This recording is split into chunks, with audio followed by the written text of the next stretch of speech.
Check with your doctor before starting any diet, and certainly if you want to try a diet supplement. Keep a journal of everything you eat. Drink plenty of water. These teenagers have something in common. Low-fat food. They all have type 2 diabetes. Watch the calorie count. And they have plenty of company labels. It's estimated that 20 million Americans doesn't have this condition. Calories. Increasingly, that number includes young people like Brandy, a week. Josh, Erica, and Irma. They are sharing their stories, along with actress and comedian Liz Torres, to help you learn how to manage big help in losing weight and diabetes. You'll hear from medical experts meal as well. It's all about helping you stay on target. Dietitian can get you started. So now let's practice reading a food label. By learning how to read food labels, you can be sure you're choosing foods high in fiber and low in fat and refined sugars.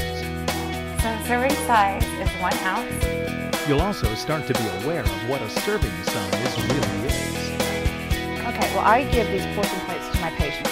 It's pre-measured. It's half of a cup, half of a cup, a third of a cup, half of a cup, 2 ounces, a tablespoon and a teaspoon.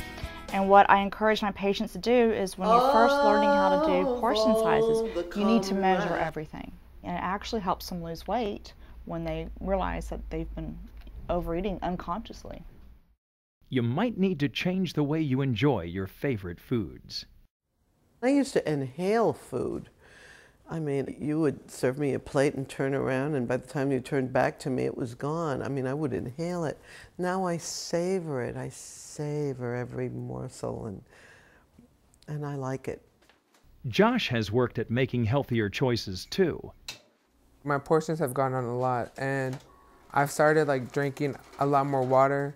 I used to eat a lot of double bacon cheeseburgers and all that, and just more fries and supersize and large. But now, instead of going to the fast food place and get a burger, I'll get a salad, or I'll eat a sandwich over here at the house, something that's less fattening. Josh has lost more than 40 pounds, and he's looking forward to losing more with the help of good nutrition, medication, and exercise. It's really helpful. It's made me happier.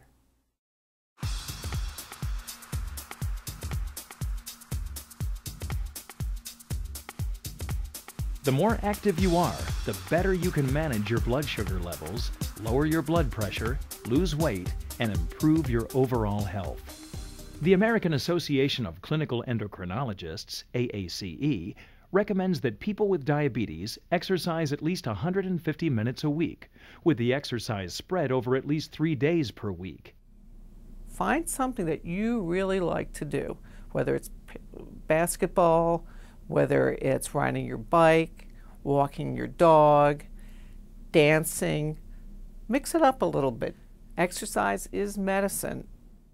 One of the rewards of a healthy lifestyle is that by losing weight and getting more exercise, you might find that you have more energy and agility. And I can walk longer and longer and longer. Liz often makes an exercise date with a friend, but either way, she makes sure she keeps moving. And I go to the mall and I walk up and down the ramps, up and down. I walk around the outside of the mall as well. And then I go to the gym. Some people with diabetes have other health issues. Before starting an exercise program, check with your doctor. And keep these tips in mind. Make sure your blood sugar is at a safe level before you exercise. Remember to warm up and cool down. Start slowly if you've never exercised before. If you exercise alone, wear something that identifies that you have diabetes. And make sure your shoes fit well.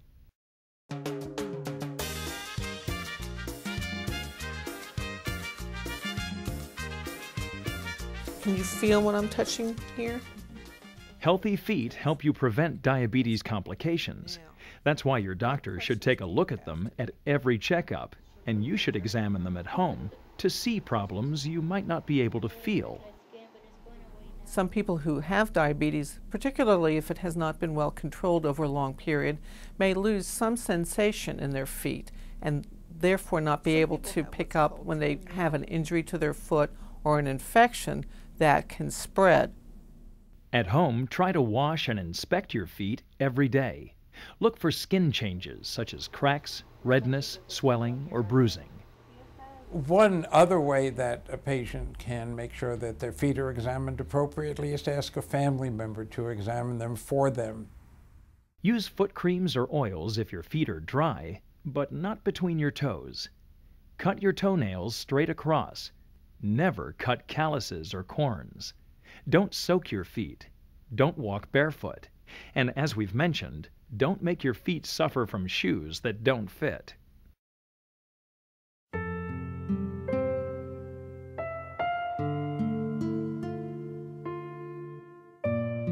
If your blood sugar goes out of normal range, you might experience short-term complications that need attention right away. High blood sugar, called hyperglycemia, has symptoms like thirst, hunger, frequent urination, and extreme tiredness. You might need to talk with your doctor about adjusting your medication. Low blood sugar, called hypoglycemia, can also lead to a range of symptoms. You may feel shaky or sweaty or nervous.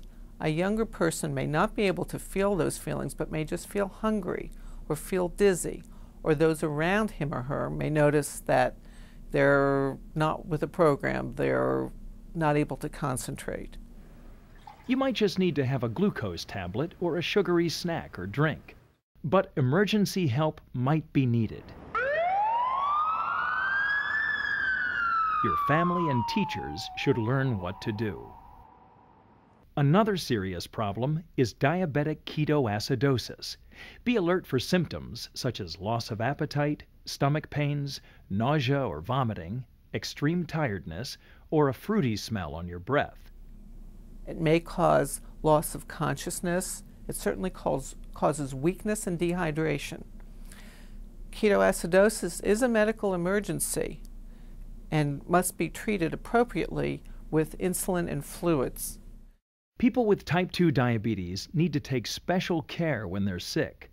Don't stop taking your medication without talking to your doctor. Monitor your blood glucose even more often than usual. Contact your doctor immediately if your blood sugar is out of control or if you have vomiting or diarrhea for more than 6 hours. You might also need to test your urine or blood for signs of ketoacidosis.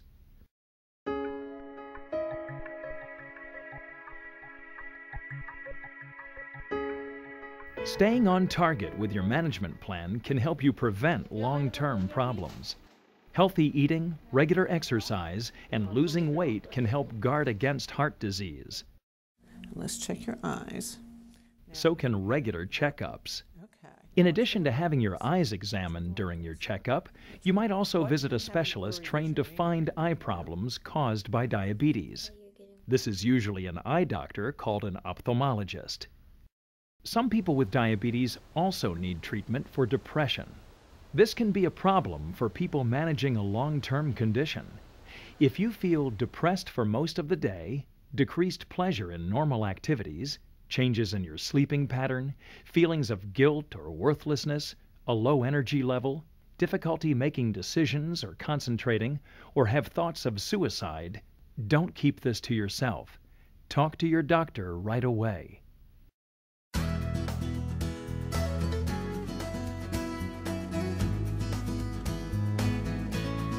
By now, it's clear how important it is to be able to talk comfortably to someone on your healthcare team.